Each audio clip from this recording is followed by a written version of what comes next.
Evening all.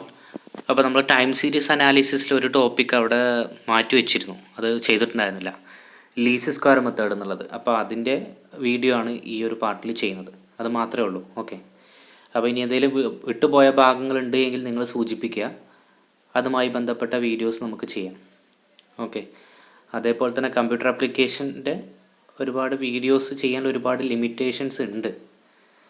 അപ്പോൾ നോക്കട്ടെ, syllabus അനുസരിച്ച് നമുക്ക് പറ്റുന്ന രീതിയിൽ വീഡിയോസൊക്കെ ചെയ്ത് നിങ്ങൾക്ക് അയച്ചു തരാം. അപ്പോൾ ഡാറ്റ അനാലിസിസ് കുറച്ച് ഭാഗങ്ങൾ ചെയ്തു തരാൻ പറ്റും, അതുപോലെ പവർ പോയിൻറ്റിൻ്റെ 1-2 കാര്യങ്ങൾ ചെയ്തു തരാൻ പറ്റും. കംപ്ലീറ്റ് ആയിട്ട് ചെയ്യാൻ ഒരുപാട് ബുദ്ധിമുട്ടുകൾ, പരിമിതികൾ നമുക്കുണ്ട്, അതുകൊണ്ടാണ്. ഓക്കെ, അപ്പോൾ ടൈം സീരീസ് അനാലിസിസിലേക്ക് വരാം. അപ്പോൾ കഴിഞ്ഞ ക്ലാസ്സിൽ നമ്മൾ പറഞ്ഞ പോലെ തന്നെ ടൈം സീരീസ് അനാലിസിസ് എന്ന് പറയുന്നത് നമ്മൾ ടൈമിനെ വെച്ചുകൊണ്ട്, പാസ്റ്റ് ഡാറ്റ വെച്ചുകൊണ്ട് ഫ്യൂച്ചർ ഡാറ്റ നമ്മൾ പ്രെഡിക്റ്റ് ചെയ്യുന്ന മെത്തേഡാണ് ടൈം സീരീസ് അനാലിസിസ്. അപ്പോൾ അതിൽ ടൈം എന്നുള്ളത് വളരെ വലിയൊരു ഫാക്ടറാണ്. ഓക്കെ, അപ്പോൾ ടൈം സീരീസ് അനാലിസിസ് നമ്മൾ ഒരുപാട് മെത്തേഡ്സ് ഒക്കെ പറഞ്ഞിരുന്നു കഴിഞ്ഞ ക്ലാസ്സുകളിൽ. സീസണൽ വേരിയേഷൻ, അതുപോലെ തന്നെ മൂവിങ് ആവറേജ് മെത്തേഡ്, കാര്യങ്ങളൊക്കെ നമ്മൾ ഡിസ്കസ് ചെയ്തതാണ്. അപ്പോൾ ലീസ്റ്റ് സ്ക്വയർ മെത്തേഡിലേക്ക് നമ്മൾ പോകുന്നു. എന്താണ് ലീസ്റ്റ് സ്ക്വയർ മെത്തേഡ്? അപ്പോൾ നമ്മൾ ഈ ഒരു കോൺസെപ്റ്റ് ക്ലിയർ ആയിട്ട് മനസ്സിലാവണമെന്നുണ്ടെങ്കിൽ നമ്മൾ എന്ത് ചെയ്യണം? ഒരു പ്രോബ്ലം കൂടി ഡിസ്കസ് ചെയ്യണം. ഓക്കെ, അപ്പോൾ ഈ ഒരു മെത്തേഡ് എന്ന് പറഞ്ഞാൽ വൈഡ്ലി പ്രാക്ടീസ് ചെയ്യുന്ന ഒരു മെത്തേഡാണ്. മാത്രമല്ല നമ്മൾ ആക്ച്വൽ വാല്യൂവും കമ്പ്യൂട്ടഡ് വാല്യൂവും തമ്മിലുള്ള സമ്മിൻ്റെ ഡീവിയേഷൻസ് 0 ആയിരിക്കും, അല്ലേ? ഈ ഒരു ഡീവിയേഷൻസ് 0 ആയിരിക്കും, അതാണ് അതിൻ്റെ ഒരു പ്രത്യേകത. ഓക്കെ, പ്രോബ്ലത്തിലേക്ക് വരുമ്പോഴാണ് നിങ്ങൾക്ക് കൂടുതലായിട്ട് മനസ്സിലാവും. അല്ല എങ്കിൽ നമ്മൾ കമ്പ്യൂട്ട് ചെയ്യുന്ന വാല്യൂവും ആക്ച്വൽ വാല്യൂവും തമ്മിൽ എന്തുണ്ടാവില്ല? വലിയ ഒരു ഡിഫറൻസ് ഉണ്ടാവില്ല. അത് തമ്മിൽ ക്ലോസ് റിലേഷൻഷിപ്പ് ഉണ്ടായിരിക്കും. അതിൻ്റെ എറേഴ്സ് വളരെ മിനിമം ആയിരിക്കും, ലീസ്റ്റ് ആയിരിക്കും. ഓക്കെ, അതുകൊണ്ട് തന്നെ ഈ മെത്തേഡിൽ വരയ്ക്കുന്ന നമ്മുടെ ട്രെൻഡ് ലൈനെ ബെസ്റ്റ് ഫിറ്റ് എന്നാണ് പറയുന്നത്. ക്ലിയർ ആണല്ലോ? അതായത് നമ്മൾ ഡാറ്റ ഒക്കെ എടുത്തുകൊണ്ട് ഫ്യൂച്ചർ വാല്യൂ പ്രെഡിക്റ്റ് ചെയ്യുന്ന സമയത്ത് ആക്ച്വൽ വാല്യൂവും അതേപോലെ നമ്മൾ പ്രെഡിക്റ്റ് ചെയ്യുന്ന വാല്യൂസും തമ്മിൽ എന്തുണ്ടാവില്ല? വലിയ എറേഴ്സ് ഉണ്ടാവില്ല. അതിൻ്റെ എറേഴ്സ് വളരെ മിനിമം ആയിരിക്കും. ഓക്കെ, ലീസ്റ്റ് ആയിരിക്കും. അതാണ് ഇവിടെ സൂചിപ്പിക്കുന്നത്. ഓക്കെ, ഇവിടെ നോക്കുക, y മൈനസ് വൈ സി. എന്താ y എന്ന് പറഞ്ഞാൽ? Actual value. വൈ സി എന്ന് പറഞ്ഞാൽ കമ്പ്യൂട്ടഡ് വാല്യൂ. അപ്പോൾ ആക്ച്വൽ വാല്യൂ നിന്ന് കമ്പ്യൂട്ടഡ് വാല്യൂ കുറച്ചതിൻ്റെ സ്ക്വയർ എടുക്കുമ്പോൾ എന്തായിരിക്കും? വളരെ ലീസ്റ്റ് ആയിരിക്കും, അല്ലെങ്കിൽ ഓൾമോസ്റ്റ് അതെന്തായിരിക്കും? 0 ആയിരിക്കും. അത് തമ്മിൽ ഏറെക്കുറെ ഈക്വൽ ആയിട്ട് നിൽക്കുന്നതായിട്ട് നമുക്ക് കാണാൻ പറ്റും. So that is least square. ഇനി ഒന്നുകൂടി അതിൻ്റെ ടെക്നിക്കൽ വശങ്ങളിലേക്ക് നമുക്ക് പോകാം. അപ്പോൾ നമ്മൾ ലീസ്റ്റ് സ്ക്വയർ മെത്തേഡ് ഉപയോഗിച്ച് നമ്മൾ സ്ട്രെയിറ്റ് ലൈനും അതേപോലെ തന്നെ പാരബോളിക് ട്രെൻഡുമാണ്. പാരബോളിക് ട്രെൻഡ് എന്ന് പറഞ്ഞാൽ ഒരു യു ഷേപ്ഡ് ആയിട്ടുള്ള കർവ്, അതുമാണ് നമ്മൾ സെറ്റ് ചെയ്യുന്നത്. അപ്പോൾ നമ്മുടെ ഒരു എക്സാമ്പിളായിട്ട് ചെയ്യുന്നത് സ്ട്രൈറ്റ് ലൈനാണ് ചെയ്യുന്നത്. ഓക്കെ, അപ്പോൾ സ്ട്രൈറ്റ് ലൈനാണ് ചെയ്യുന്നത്. അപ്പോൾ സ്ട്രൈറ്റ് ലൈൻ്റെ ഇക്വേഷൻ എന്താണ്? Y C is equal to, Y C എന്ന് പറഞ്ഞാൽ എന്താണ്? Computed value of Y is equal to A plus B X. A plus B X, അതിൽ എയും ബിയും എന്താണ്? കോൺസ്റ്റൻ്റ് ആണ്. എക്സ് എന്ന് പറയുന്നത് വേരിയബിൾ ആണ്. ഓക്കെ, ആ വേരിയബിൾ ഇതാണ് യൂണിറ്റ് ഓഫ് ടൈം ആണ്. Okay, that is independent variable. അപ്പോൾ ഒരു ഇൻഡിപെൻഡൻറ്റ് വേരിയബിളും 2 കോൺസ്റ്റൻറ്റും അടങ്ങുന്ന മോഡലാണ് equation of a straight line, that is Y is equal to A plus B X എന്ന് പറയുന്നത്. ഇനി ഇങ്ങനൊരു ഇക്വേഷനാണ് നമ്മൾ എന്ത് ചെയ്യുന്നത്? ട്രെൻഡ് ലൈൻ ഫിറ്റ് ചെയ്യാൻ വേണ്ടി ഉപയോഗിക്കുന്നത്. ഫ്യൂച്ചർ വാല്യൂ പ്രെഡിക്റ്റ് ചെയ്യാൻ വേണ്ടി നമ്മൾ ഉപയോഗിക്കുന്ന ഒരു മോഡലാണിത്, Y C is equal to A plus B X. ഇനി എങ്ങനെയാണ് നമ്മൾ ഈ ഒരു പ്രോബ്ലം ചെയ്യുന്നത്? നിങ്ങൾ റിഗ്രഷൻ അനാലിസിസ് ഒക്കെ ചെയ്ത് 3rd സെമസ്റ്ററിൽ പഠിച്ച റിഗ്രഷൻ അനാലിസിസ് ഒക്കെ ഒന്ന് ആലോചിച്ച് നോക്കുക. അതിൽ കുറച്ച് ഇക്വേഷൻസ് ഒക്കെ നമുക്കിവിടെ ഉപയോഗിക്കേണ്ടതുണ്ട്. ഓക്കെ ആണല്ലോ? അപ്പോൾ നോക്കുക, നമുക്കൊരു ഡാറ്റ തന്നിട്ടുണ്ട്, 5 വർഷത്തെ ഡാറ്റ തന്നിട്ടുണ്ട്. 991 മുതൽ 995 വരെയുള്ള 5 വർഷത്തെ പ്രൊഡക്ഷൻ്റെ ഡാറ്റ തന്നിട്ടുണ്ട്. ഓക്കെ, പ്രൊഡക്ഷൻ വാല്യൂസാണ് തന്നിരിക്കുന്നത്. ഇതുപയോഗിച്ചുകൊണ്ട് 1996 എത്രയാണ് പ്രൊഡക്ഷൻ നമ്മൾ പ്രെഡിക്റ്റ് ചെയ്യണം. ഓക്കെ, അത് നമ്മൾ ഉപയോഗിക്കുന്ന മെത്തേഡ് ലീസ്റ്റ് സ്ക്വയർ മെത്തേഡാണ്. അതിൽ തന്നെ സ്ട്രൈറ്റ് ലൈൻ ഉപയോഗിച്ചിട്ടാണ് നമ്മൾ ചെയ്യുന്നത്, ഒരു ട്രെൻഡ് ലൈൻ ഫിറ്റ് ചെയ്യാൻ പോകുന്നത്. ഓക്കെ, അപ്പോൾ ഡയറക്റ്റ്ലി പ്രോബ്ലത്തിലേക്ക് പോകും. അപ്പോൾ അതിൻ്റെ സൊല്യൂഷൻ എന്നുള്ള നമ്മൾ ചെയ്തിരിക്കുന്ന കാര്യം നോക്കുക. ഇയർ അതുപോലെ എടുത്തെഴുതി, 1991 മുതൽ 95 വരെ എടുത്തെഴുതി. എക്സ് വാല്യൂസ്, എന്താണ് എക്സ് വാല്യൂസ്? ഇവിടെ ഒന്ന് ശ്രദ്ധിക്കാനുണ്ട്. അതായത് 91 മുതൽ 95 വരെയുള്ള ഡേറ്റയാണ് തന്നിരിക്കുന്നത്. 96 ഡേറ്റയാണ് നമുക്ക് കണ്ടെത്തേണ്ടത്. അപ്പോൾ നമ്മൾ ചെയ്യുന്നത് എന്താണ്, 1990 ബേസ് ഇയർ ആയിട്ട് എടുത്തു. 90 മുതൽ 91 വരെ എത്ര ഇയറിൻ്റെ ഡീവിയേഷൻ ഉണ്ട് നോക്കി. ഒരു വർഷത്തെ ഡീവിയേഷൻ ഉണ്ട്. 92 2 വർഷത്തെ ഡീവിയേഷൻ. അങ്ങനെ 1995 വരെ 5 വർഷത്തെ ഡീവിയേഷൻ വരുന്നുണ്ട്. അപ്പോൾ 1990 നമ്മൾ ബേസ് ആയിട്ട് എടുത്തു. ഓക്കെ, ഒരു പാസ്റ്റ് ഡേറ്റ നമ്മൾ എടുത്തു, അതിൽ നിന്ന് വരുന്ന ഡീവിയേഷൻസ് എടുത്തു. ക്ലിയർ ആണല്ലോ. വൈ ഡേറ്റ എന്ന് പറഞ്ഞാൽ പ്രൊഡക്ഷൻ ഡേറ്റ, നമുക്ക് ഓൾറെഡി തന്നിരിക്കുന്ന ഡേറ്റ 8 9 8 9 16. ഓക്കെ, അത് നമുക്കിവിടെ തന്നിരിക്കുന്ന ഡേറ്റ തന്നെ. ഇനി അടുത്തത് എക്സ് ഇൻറ്റു വൈ. ഈ രണ്ട് കോളം നമ്മൾ മൾട്ടിപ്ലൈ ചെയ്യുന്നു. 1 × 8 8, 2 × 9 18, 3 × 8 24, 4 × 9 36, 5 × 16 80. അപ്പോൾ ആ 4 കോളം നമുക്ക് ക്ലിയറായി. അഞ്ചാമത്തെ കോളമൊന്നുമല്ല, എക്സിൻ്റെ സ്ക്വയർ കാണാം.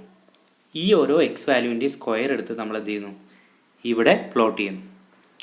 ഓക്കെ, 1 4 9 16 25 എന്ന് കൊടുത്തു. ഇനി അടുത്ത ചെയ്യേണ്ടത് ഈ ഒരു 5 കോളത്തിൻ്റെയും ടോട്ടൽ നമ്മൾ എഴുതുക എന്നുള്ളതാണ് അടുത്ത സ്റ്റെപ്പ്. ഓക്കെ, ഇപ്പോഴും നമ്മൾ ആൻസറിലേക്ക് എത്തിയിട്ടില്ല. 1996 വാല്യൂ ഇപ്പോഴും നമ്മൾ പ്രെഡിക്റ്റ് ചെയ്തിട്ടില്ല. ഓക്കെ, അപ്പോൾ എങ്ങനെയാണ് അത് ചെയ്യുന്നത് നോക്കുക. എല്ലാത്തിനും ടോട്ടൽ എഴുതി. എത്ര ഇയർ ഉണ്ട്? 5 ഇയർ ഉണ്ട്. So n = 5. സിഗ്മ എക്സ്, എക്സിൻ്റെ ടോട്ടൽ 15. സിഗ്മ വൈ, വൈൻ്റെ total 50. Sigma X Y, X into വൈൻ്റെ ടോട്ടൽ 166. Sigma X square 55. അപ്പോൾ നമുക്കറിയാം നമ്മൾ ഒരു സ്ട്രൈറ്റ് ലൈൻ്റെ ഇക്വേഷൻ വെച്ചുകൊണ്ടാണ് ഈ പ്രോബ്ലം സോൾവ് ചെയ്യുന്നത് അല്ലേ. അപ്പോൾ ഇനി നമുക്ക് ഇക്വേഷനിലേക്ക് വരാം, എന്നിട്ട് ലാസ്റ്റ് കോളം നമുക്ക് ഡിസ്കസ് ചെയ്യാം. ഓക്കെ, y = a + bx വെച്ചിട്ട് നമ്മൾ ചെയ്യുന്നത്. ക്ലിയർ ആണല്ലോ. അപ്പോൾ എങ്ങനെയാണ് ഇവിടെ ഒരു 5.2 ഒക്കെ വന്നിരിക്കുന്നത്, എങ്ങനെയാണ് 1.6 × 5 എന്നൊക്കെ വന്നിരിക്കുന്നത് നമുക്ക് ചെക്ക് ചെയ്യാം. എങ്ങനെയാണ് 5.2 കിട്ടിയത്, എങ്ങനെയാണ് 1.6 കിട്ടിയത്, എയുടെയും ബിയുടെയും വാല്യൂ നമുക്ക് എങ്ങനെ കിട്ടി, അതിലേക്കാണ് വരുന്നത്. ക്ലിയർ. അപ്പോൾ ഇവിടെ നോക്കുക, ഇവിടെ നമുക്ക് തന്നിരിക്കുന്ന ഇക്വേഷൻ നോക്കുക. y = അതായത് ഇതാണ് ഞാൻ പറഞ്ഞത്, റിഗ്രഷൻ അനാലിസിസ് നമ്മൾ പഠിച്ച സമയത്ത് ചെയ്ത കാര്യങ്ങളാണിത്. ഒരു സ്ട്രൈറ്റ് ലൈൻ്റെ നോർമൽ ഇക്വേഷൻ, രണ്ട് നോർമൽ ഇക്വേഷൻ ഇതാണ്. Sigma y = na + b × c. ഇതാണ് first normal equation. Second normal equation എന്താണ്? സിഗ്മ എക്സ് വൈ, അതായത് രണ്ട് സൈഡിലും എന്ത് ചെയ്യുന്നു, എക്സ് കൊണ്ട് സിഗ്മ എക്സ് കൊണ്ട് മൾട്ടിപ്ലൈ ചെയ്യുന്നു.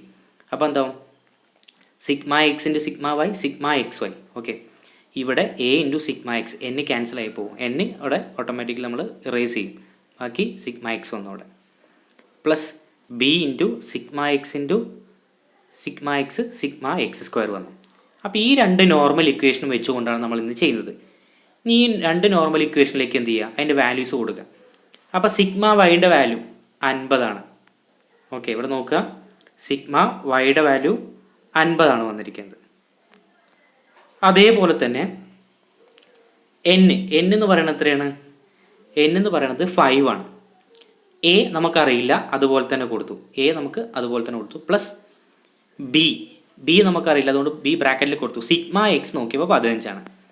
അതേപോലെ 166, സിഗ്മ എക്സ് വൈൻ്റെ value 166 plus sigma X 15 into A നമുക്കറിയില്ല, പ്ലസ് സിഗ്മ എക്സ് സ്ക്വയർ 55 ആണ്. ബി നമുക്കറിയില്ല, അതുപോലെ കൊടുത്തു. ഇപ്പോൾ നമുക്ക് കിട്ടിയത് രണ്ട് നോർമൽ ഇക്വേഷൻസ് ആണ് കിട്ടിയിരിക്കുന്നത്. ഓക്കെ, ഈ രണ്ട് നോർമൽ ഇക്വേഷൻസോ അല്ലെങ്കിൽ ഈ രണ്ട് ലീനിയർ ഇക്വേഷൻസ് നമ്മൾക്ക് എന്ത് ചെയ്യണം, സോൾവ് ചെയ്യേണ്ടതുണ്ട്. അപ്പോൾ എയുടെയും ബിയുടെയും വാല്യൂ നമുക്ക് എങ്ങനെ കിട്ടുന്നത്, ഈ രണ്ട് ലീനിയർ ഇക്വേഷൻസ് സോൾവ് ചെയ്യുമ്പോഴാണ്. അപ്പോൾ സോൾവ് ചെയ്യുമ്പോൾ ശ്രദ്ധിക്കാനുള്ളത്, ഈ ഒരു ഇക്വേഷൻ നമുക്ക് ആൾട്ടർനേറ്റീവായിട്ട് എന്ത് എഴുതാം, ആദ്യം 5a + 15b എന്ന് എഴുതാം. Okay, 5a + 15b = 50 = 50. 166 = 15a + 55b എന്നാണ്. ആ 15a + 55b എന്ന് എഴുതിച്ചു എന്ത് 166. ഇനി ഈ രണ്ട് ലീനിയർ ഇക്വേഷൻസ് നമുക്ക് സോൾവ് ചെയ്യാം. അപ്പോൾ സോൾവ് ചെയ്യുമ്പോഴുള്ള മെത്തേഡ് എന്താണ്, ഈ രണ്ട് ഇക്വേഷൻസും സോൾവ് ചെയ്യുമ്പോൾ ഒന്നെങ്കിൽ എയോ അല്ലെങ്കിൽ ബിയോ എന്തായിട്ട് മാറണം, 0 ആയിട്ട് മാറണം. എയോ അല്ലെങ്കിൽ ബിയോ 0 ആയിട്ട് മാറണം. അപ്പോൾ എന്ത് ചെയ്യണം, ഇവിടെ 5a മാത്രമേ ഉള്ളൂ, ഇവിടെ 15a ഉണ്ട്. അപ്പോൾ ഇവിടെയും 15 ആയി കഴിഞ്ഞാൽ എന്താണ്, 15a - 15a 0 ആയിട്ട് മാറും. അപ്പോൾ ഇവിടെ 15a എന്ന് വരുത്താൻ എന്താ ചെയ്യേണ്ടത്, ഈ ഒരു ഇക്വേഷനെ എന്തുകൊണ്ട് മൾട്ടിപ്ലൈ ചെയ്യണം, 3 കൊണ്ട് മൾട്ടിപ്ലൈ ചെയ്യണം. Okay, multiplied by 3. അപ്പോൾ എന്താവും, 3 × 5 15a എന്ന് വരും. 3 × 15 45b എന്ന് വരും. 3 × 50 150 എന്ന് വരും. ഈ ഇക്വേഷനിൽ നമ്മളൊന്നും ചെയ്യേണ്ട. ആദ്യത്തെ ഇക്വേഷനെ മാത്രം എന്ത് ചെയ്താൽ മതി, മൾട്ടിപ്ലൈ ചെയ്താൽ മതി. അപ്പോൾ രണ്ട് ഇക്വേഷനും ഇക്വേറ്റ് ചെയ്യാൻ വേണ്ടിയിട്ടാണ് നമ്മൾ 3 കൊണ്ട് മൾട്ടിപ്ലൈ ചെയ്യുന്നത്. അല്ലെങ്കിൽ ഒരിക്കലും അത് സോൾവ് ആയിട്ട് പോവില്ല. ഒരിക്കലും നമുക്ക് എയുടെയോ ബിയുടെയോ വാല്യൂ കണ്ടെത്താൻ പറ്റില്ല. അപ്പോൾ നമുക്കതൊന്ന് മിനിമൈസ് അല്ലേ നോക്കാം, നമുക്ക് അതൊന്ന് മൈനസ് ചെയ്ത് നോക്കാം. ക്ലിയർ? അതായത് നമ്മളോട് പറഞ്ഞിരിക്കുന്നത് 5a ആയിരുന്നു, അത് 15a ആയിട്ട് മാറി. Plus 45b is equal to 150. അടുത്തത് 15a plus 55b is equal to 166. ഇത് നമ്മൾ മൈനസ് ചെയ്യുമ്പോൾ ഇവിടെ 0 കിട്ടും. 45bയിൽ നിന്ന് 55b കുറയ്ക്കുമ്പോൾ മൈനസ് 10b കിട്ടും. ഈക്വൽ ടു 150ൽ നിന്ന് 166 കുറയ്ക്കുമ്പോൾ മൈനസ് 16 കിട്ടും. ഓക്കെ, ഇതാണ് നമുക്കിവിടെ കിട്ടിയിരിക്കുന്ന ആൻസർ. ക്ലിയർ ആണല്ലോ? Minus 10b is equal to minus 16. അപ്പോൾ അതിലെന്ത് ചെയ്തു, ബീനെ മാത്രം ഇവിടെ നിർത്തി, മൈനസ് 10നെ അപ്പുറത്തേക്ക് കൊണ്ടുപോയി. അപ്പോൾ എന്തായി? അപ്പോൾ ശ്രദ്ധിക്കേണ്ട കാര്യം, ഇൻറ്റു എന്നാണെങ്കിൽ അപ്പുറത്തേക്ക് പോകുമ്പോൾ ഡിവിഷൻ ആവും. വേറൊരു കാര്യം, ഡിവിഷനായിട്ട് പോകുന്ന സമയത്ത് അതിൻ്റെ ചിഹ്നം മാറില്ല, ചിഹ്നം സെയിം ആയിട്ട് വരും. Okay, that is negative. ഇപ്പുറത്തേക്ക് പോകുമ്പോൾ എന്താണ്, നെഗറ്റീവ് തന്നെയാണ്. അപ്പോൾ ഡിവിഷൻ എന്ന് പറഞ്ഞ് പോകുമ്പോൾ ഒരിക്കലും എന്ത് ചെയ്യുന്നില്ല, ഇതിൻ്റെ സൈൻ മാറില്ല. ക്ലിയർ ആണല്ലോ? മറ്റു പല രീതികളിലാണെങ്കിൽ സൈൻ മാറും. പ്ലസ് ആണെങ്കിൽ മൈനസ് ആവും, മൈനസ് ആണെങ്കിൽ പ്ലസ് ആവും.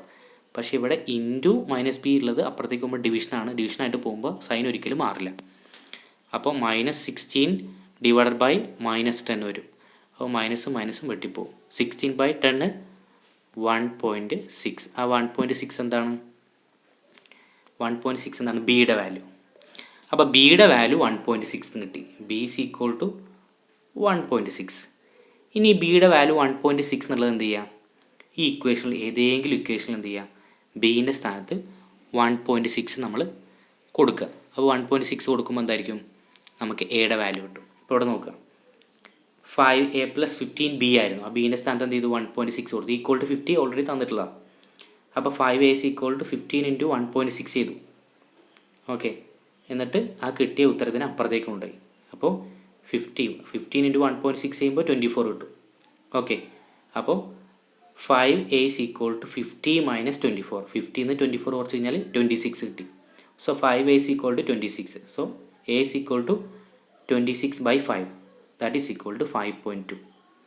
അപ്പോൾ ഇവിടെ നമുക്ക് എന്ത് കിട്ടി, എയുടെ വാല്യൂ 5.2ഉം ബിയുടെ വാല്യൂ 1.6ഉം കിട്ടി. ഇനി നമ്മൾ നമ്മുടെ ട്രെൻഡ് ലൈനിൻ്റെ ഇതിലേക്ക് പോകുന്നു. അപ്പോൾ ട്രെൻഡ് ലൈനിൻ്റെ വാല്യൂ നമുക്കറിയാം, y is equal to a plus bx എന്നുള്ളതാണ് നമ്മുടെ ഇക്വേഷൻ. എയുടെ വാല്യൂ കിട്ടിയത് 5.2 നമ്മൾ കൊടുക്കുന്നു, ബിയുടെ വാല്യൂ കിട്ടിയത് നമ്മൾ എന്ത് ചെയ്യുന്നു, 1.6ഉം കൊടുക്കുന്നു. Okay, into X. അപ്പോൾ ഇനി 1996 ട്രെൻഡാണ് നമുക്ക് അറിയേണ്ടത്. അപ്പോൾ y 1996 is equal to B, എയുടെ സ്ഥാനത്ത് 5.2, ബീൻ്റെ സ്ഥാനത്ത് 1.6. എക്സിൻ്റെ വാല്യൂ എത്രയാണ്, 1990 നിന്ന് 1996 ഡീവിയേഷൻ എത്രയാണ്, 6 വർഷത്തെ ഡീവിയേഷൻ ഉണ്ട്. അപ്പോൾ ഇൻറ്റു 6 ചെയ്യുക. ഇൻറ്റു 6 ചെയ്യുമ്പോൾ തരും 14.8 എന്ന് പറഞ്ഞു കഴിഞ്ഞാൽ 1996 പ്രൊഡക്ഷൻ എന്ന് പറയുന്നത് 14.8 ആയിരിക്കും. ഓക്കെ, അപ്പോൾ ഈ ഒരു മെത്തേഡ് ഉപയോഗിച്ചിട്ടാണ് നമ്മൾ എയുടെയും ബിയുടെയും വാല്യൂ കണ്ടെത്തുന്നത്. അപ്പോൾ ലാസ്റ്റ് കോളത്തിലേക്ക് വന്നു കഴിഞ്ഞാൽ നമുക്ക് മനസ്സിലാവും അല്ലേ, ഈ 5.2 എവിടെ നിന്ന് കിട്ടി, നമുക്കറിയാം നമ്മൾ പ്രോബ്ലം സോൾവ് ചെയ്തപ്പോൾ കിട്ടിയാണ് എയുടെ വാല്യൂ. 1.6ഉം സോൾവ് ചെയ്തപ്പോൾ കിട്ടിയത്. അപ്പോൾ ഓരോ വർഷത്തെയും ആക്ച്വൽ പ്രൊഡക്ഷൻ നമുക്ക്, എസ്റ്റിമേറ്റഡ് പ്രൊഡക്ഷൻ നമുക്ക് കണക്കാക്കാൻ പറ്റും. അപ്പോൾ ഇവിടുത്തെ എസ്റ്റിമേറ്റഡ് പ്രൊഡക്ഷൻ നോക്കിക്കേ, 6.8. ഫസ്റ്റ് വർഷത്തെ പ്രൊഡക്ഷൻ എന്ന് പറയുന്നത് നമ്മൾ കാൽക്കുലേറ്റ് ചെയ്ത പ്രൊഡക്ഷൻ എത്രയാണ്, 6.8. രണ്ടാമത്തെ വർഷം 8.4. ഓക്കെ, ഇനി നമുക്ക് ആക്ച്വൽ വാല്യൂമായിട്ട് തന്നെ കമ്പയർ ചെയ്യാം. ഇവിടെ എത്ര, 1991 ശരിക്കും 8, 1992 9 ആണ്. അപ്പോൾ 8ഉം 9ഉം ആണ് ആക്ച്വൽ വാല്യൂ. ഇവിടെ നമ്മൾ എസ്റ്റിമേറ്റ് ചെയ്ത വാല്യൂ എത്ര നോക്കിക്കേ, 6.8. അപ്പോൾ 8ൽ നിന്ന് ചെറിയൊരു ഡീവിയേഷൻ മാത്രമേ വരുന്നുള്ളൂ. അതിൻ്റെ വളരെ മിനിമൽ ആയിട്ടുള്ള ഡീവിയേഷൻ മാത്രമേ, ലീസ്റ്റ് ആയിട്ടുള്ള ഡീവിയേഷൻ മാത്രമേ 6.8ഉം 8ഉം തമ്മിലുള്ളൂ. അതേപോലെ അടുത്ത 9 ആണ്. അപ്പോൾ 9ഉം 8.4ഉം തമ്മിൽ വളരെ ചെറിയ മൈൽഡ് ആയിട്ടുള്ള ഒരു ഡിഫറൻസ് മാത്രമേ ഉള്ളൂ. അതാണ് പറഞ്ഞത്, നമ്മളെ കമ്പ്യൂട്ടഡ് വാല്യൂവും ആക്ച്വൽ വാല്യൂവും തമ്മിലുള്ള ഡീവിയേഷൻ എന്ന് പറയുന്നത് വളരെ മിനിമം ആയിരിക്കും അല്ലെങ്കിൽ ലീസ്റ്റ് ആയിരിക്കും. അപ്പോൾ ഇങ്ങനെ നമ്മൾ ക്രിയേറ്റ് ചെയ്തെടുക്കുന്ന ഈ ഒരു എസ്റ്റിമേറ്റഡ് ഈ ലൈനില്ലേ, ഇത് സ്ട്രൈറ്റ് ലൈൻ്റെ ഇക്വേഷൻ ആണല്ലോ. അപ്പോൾ ഈ സ്ട്രൈറ്റ് ലൈൻ ചെയ്തപ്പോൾ നമുക്ക് 6.8 കിട്ടി. അപ്പോൾ ഇങ്ങനെ നമ്മൾ എടുക്കുന്ന ആ ഒരു വരയ്ക്കുന്ന ട്രെൻഡ് ലൈന് നമ്മൾ ബെസ്റ്റ് ഫിറ്റ് എന്ന് പറയാം. കാരണം എന്താണ്, അവിടെ deviations actual value estimated value തമ്മിലുള്ള ഡീവിയേഷൻ എന്താണ്, വളരെ മിനിമം ആണ്, ലീസ്റ്റാണ്. ഓക്കെ, അപ്പോൾ ഇത്രയാണ് നമുക്ക് ലീസ്റ്റ് സ്ക്വയർ മെത്തേഡിനെ കുറിച്ച് പറയാനുള്ളത്. അപ്പോൾ എല്ലാവർക്കും മനസ്സിലായെന്ന് വിചാരിക്കുന്നു. അപ്പോൾ ഇനി എന്തെങ്കിലും ഡൗട്ടുകൾ ഉണ്ടെങ്കിൽ ചോദിക്കുക. ഏതെങ്കിലും ഭാഗങ്ങൾ ഇനി വീഡിയോ ചെയ്യേണ്ടതുണ്ടെങ്കിൽ പറയാം. Okay, thank you.